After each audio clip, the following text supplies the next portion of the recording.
et pour que les plaidoyers soient aussi vastes que le cause, il a dû, et c'est pour cela que le dernier jour d'un condamné est ainsi fait élaguer de toutes parts, dans son sujet, le continent, l'accident, le particulier, le spécial, le relatif, le modifiable, l'épisode, l'énécote, l'événement, le nom propre, et se borner, si la borner à plaider la cause d'un condamné quelque, exécuté un jour quelque pour un crime quelque heureux.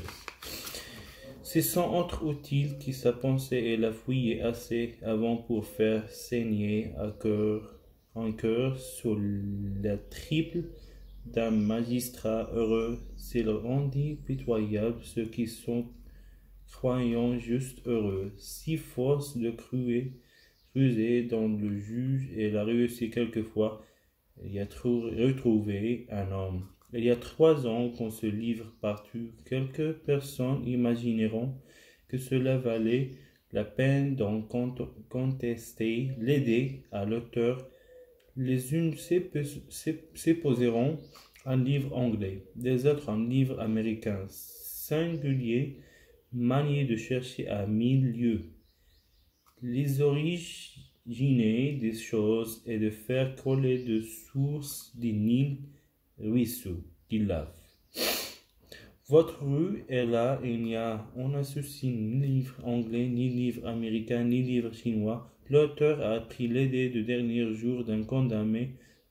Non dans un livre, il n'a l'habitude d'aller chercher ses idées si loin, mais là où vous pouviez tout l'apprendre où vous l'aviez pris pour être, car il n'a fait pas des rêves dans son esprit. Le dernier jour d'un condamné, tout bonnement sur la place, publié sur la place de Grève. C'est là 15 jours après son de ramasser ses idées fatales, disons dans un mar de sang sous le rouge moigneux de Gwilting. Depuis chaque fois qu'il agrée de fenêtres, je dis de la cœur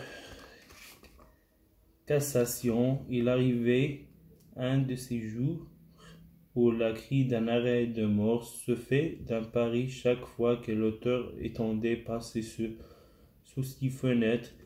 C'est heureusement inouï qui ameutons des spectateurs pour la grève chaque fois la douloureuse idée lui revenant, s'empariant de lui emplissait la tête de grand gendarme et de Bordeaux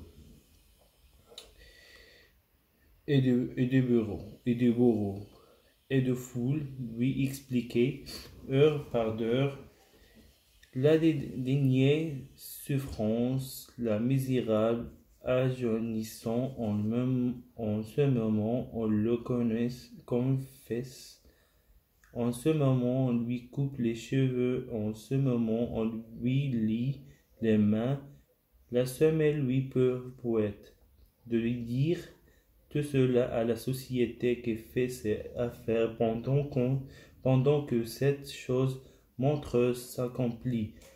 Le passé, le coué lui arrichait de ses vers, et l'esprit, il s'était en train d'en faire, et le touillait, à peine d'abûcher, à barrer tous ses travaux, se mettait en travaux de tous les investissés.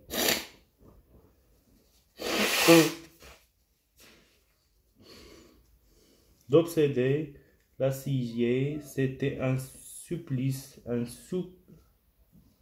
supplice que commençait avec le jour et qui durait comme celui des misérables qui ont tout roi eux-mêmes jusqu'à 4 heures. Alors seulement une fois le penon capi expiravit, crié par la voix sinistre de l'horloge.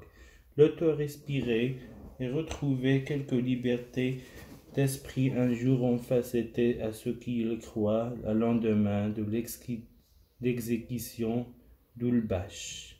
Elle se mit à écrire ce livre. Depuis lors, elle a été soulagée.